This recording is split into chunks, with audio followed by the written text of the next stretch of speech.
Alright, this is actually a second recording of this because we did it wrong the first time or whatever. So this is accounts, we're looking at cash book. This is a diagram that simplifies a lot of what is said in a book because it's just too complicated and blah blah blah. So, right, so we have a cash book which is here, and it has a debit side and it has a credit side. Now, a cash book is made up of what comes from a cash account and a bank account. Now note, like always, on the left side of any account is a debit.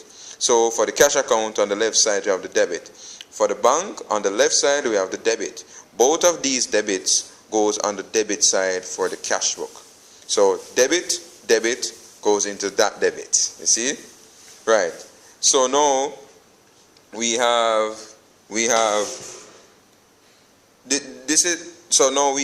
the credit. So remember, credit always exists on the right. So for the cash account, on the right we have credit. For bank account, credit is on the right.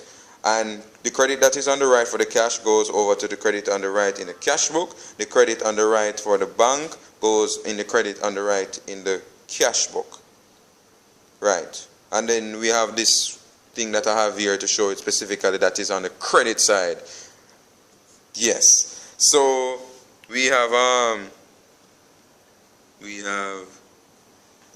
right. So remember that the bank column contains checks and details of payments made this way.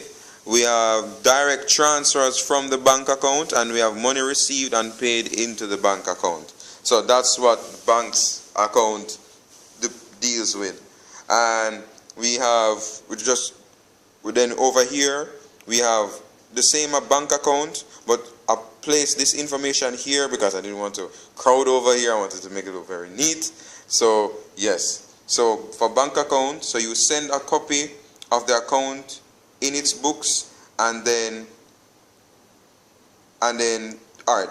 For the bank account, it sends a copy of the account in its books to any business, and it's called a bank statement. So it sends a copy of the account in its book, copy of all of that information to any business, and it's called a bank statement. So this is just everything about cash book, where you place it. And remember, you can draw up this diagram yourself or pause the video, so when you're doing an actual question about it, you can just look on the diagram and remember exactly where everything flows. So left side here goes on the left side in cash book. Right side here goes into the right side for cash book. And that's basically it. Yeah.